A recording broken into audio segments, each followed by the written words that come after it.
Talagang natutuwa po kami na masaksihan ang inauguration and blessing po natin ng ating pinakabagong ospital sa lungsod ng Pasig. Alam niyo naman po, hindi lang sa Pasig, kundi sa Pilipinas, alam niyo naman po yung Universal Healthcare Act. At tayo dito sa lungsod ng Pasig, tayo po sa lokal na pamahalaan, talagang siniseryoso natin ito.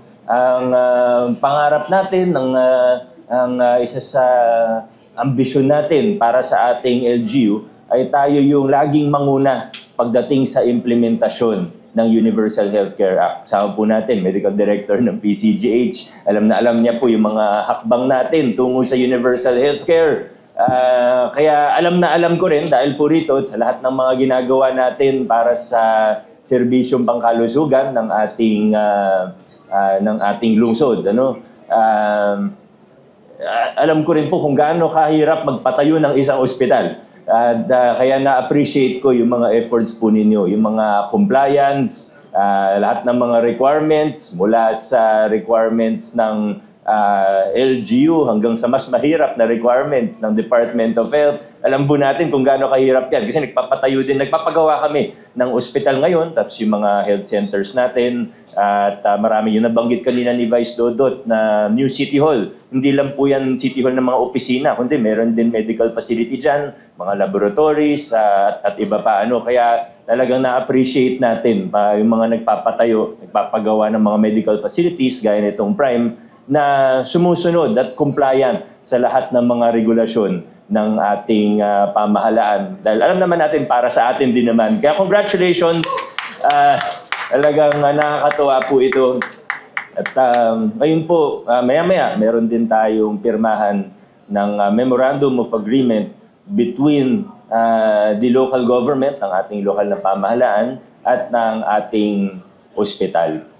Nakapaloob po doon sa agreement, mababanggit naman po siguro mamaya, pero yung ibang mga discounts para sa empleyado. Pero sa totoo, opo, masaya po kami yan at very appreciative po kami sa mga tulong na ipagkakaloob nyo sa mga empleyado at sa mga Pasigenyo. Pero sa totoo, mas excited pa po ako sa dalawang pambagay.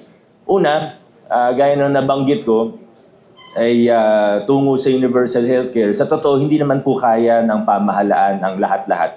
Kung titingnan po natin ang ibang modelo ng Universal Healthcare, gaya na lang sa kapitbahay natin na Japan, makikita po na halos lahat. May mga iba-ibang modelo, may ibang jurisdiction na puro public talaga ang ospital. Pero meron po katulad ng Japan na 70 or 80% ng ospital ay actually private.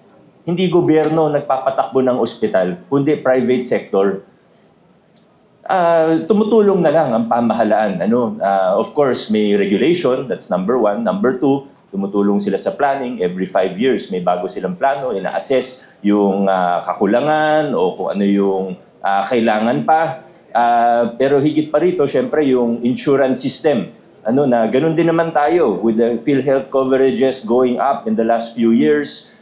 Sigurado po, nasa tamang direksyon naman tayo. Pero ulitin ko po, ang totoo niyan, hindi kaya ng pamahalaan gawin ang lahat-lahat. Kailangan talaga ng tulong, ng kooperasyon ng pribadong sektor. Kaya natutuwa po ako dahil yung sabi niyo nga po kanina ay hindi lang kayo basta nagpapatayo ng ospital. You are looking to redefine or to, ano yung word na ginamit kanina? To change the landscape of the medical industry. You are at the forefront of that. So again, congratulations po na that is really a big thing. And yung isa pa pong sinasabi ko na excited ako, marami daw kayong empleyado na tagalungsod ng Pasig. Kaya, yes! Yung mga nakatayo sa likod. Mga taga-Pasig po ba kayo? Yeah! Ayun, halos lahat nagtaas ng kamay. Yung iba nakikitaas ng kamay. Dito po, sino pong mga taga-Pasig, yung mga nakatira, yan, halos lahat daw po ng empleyado ng Prime mula sa, ito sila, mga proud Pasigenyo. Nakakatuwa po, andito pa yung mga choral. Dasan po yung mga members natin ng mga choir or choral kanina. Nandyan sila, yung mga kumanta kanina, nasan po sila? Andito. Ayan. May tanong lang po ako sa inyo. Ano po yung nakatali sa ninyo? Gusto niyo mapatawag sa Blue Ribbon? Mas okay na po yung Blue Ribbon. Yung sa kalaban namin nung election, mas nakakatuwa. Pula yung sa kanila, Red Ribbon. Oo. Pero anyway, muli po, masayang-masaya po kami. Kami po mga representatives ng lokal na pamahalaan. Masayang-masaya po kami sa pagpapatayo at sa pagbubukas ng Prime Hospital. We trust that the signing of the MOA today will only be the start of a fruitful, long-term and sustainable partnership between the LGU and your hospital. Maraming salamat. Congratulations sa ating lahat.